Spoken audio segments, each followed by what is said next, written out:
بسم اللہ الرحمن الرحیم۔ السلام علیکم پیارے بچوں، کیسے ہیں آپ؟ یقیناً ٹھیک ہوں گے، تندرست ہوں گے اور بہت خوش ہوں گے، کیونکہ آپ گھر میں اپنے گھر والوں کے ساتھ، بہن بھائیوں کے ساتھ اردو کی چھٹیاں گرمیوں کی چھٹیاں منا رہے ہیں، اور ہم ان چھٹیوں میں مل کے کام کر رہے ہیں اردو جماعت دوم کے ریمیڈی پیک پر۔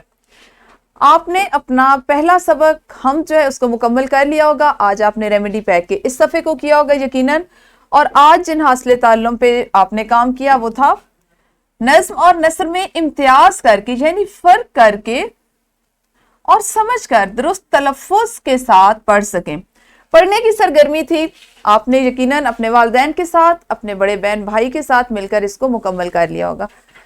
سب سے پہلے ہمیشہ کی طرح آپ نے اس جملے کو مکمل کیا ہوگا، اور پھر کیو آر کوڈ میں دی گئی اس ویڈیو لیکچر کو دیکھا ہوگا، سنا اور سمجھا ہوگا، اور اس سے آپ نے نظم اور نثر کو درست تلفظ کے ساتھ پڑھنا اور ان میں فرق کر کے کہ نظم کیا ہوتی ہے اور نثر کیا ہوتی ہے، دونوں کو پڑھنے کا فرق کیا ہے، انداز کیا ہے، اس کو سمجھتے ہوئے پڑھا ہوگا۔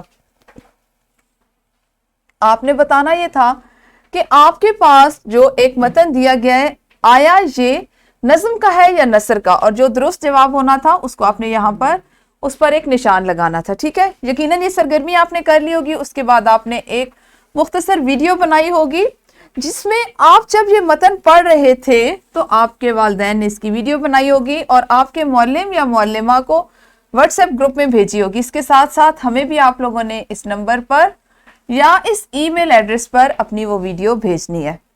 بات کر لیتے ہیں کہ نظم اور نثر میں اس کو پڑھنے میں آپ کا تلفظ درست ہونا اور آپ کو یہ معلوم ہونا کہ آیا یہ اقتباس نظم سے لیا گیا یا نثر سے، کیوں ضروری ہے۔ پیارے بچوں، آپ جانتے ہیں ہماری بول چال یا ہمارے جس وقت ہم بات کر رہے ہوتے ہیں تو بہت سی چیزیں ایسی ہوتی ہیں جن کو ہم سادہ جملوں میں بیان کریں تو ان کا معنی، ان کا مطلب پورا ہو جاتا ہے۔ کچھ چیزیں ایسی ہوتی ہیں جس کے لیے ہمیں نقشوں کی، خاکوں اور تصاویر کی ضرورت ہوتی ہے، ہم اس کو اس میں پیش کرتے ہیں۔ یہاں پہ بات ہو رہی ہے نظم کی۔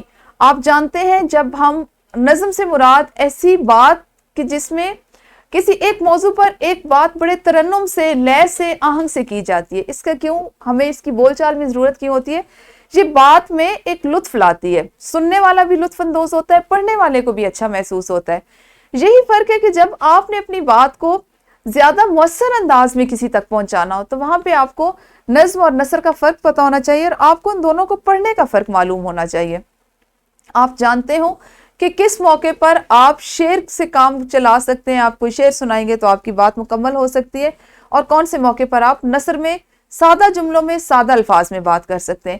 یہی اس حاصل تعلم کا مقصد تھا۔ مجھے امید ہے آپ نے اس کو اچھے سے مکمل کیا ہوگا، ویڈیو بنائی ہوگی اور اپنے اساتذہ کو بھیجی ہوگی۔ کل اگلے حاصل تعلم کے ساتھ ملیں گے، اس وقت تک اپنا خیال رکھیے۔ اللہ حافظ، شکریہ۔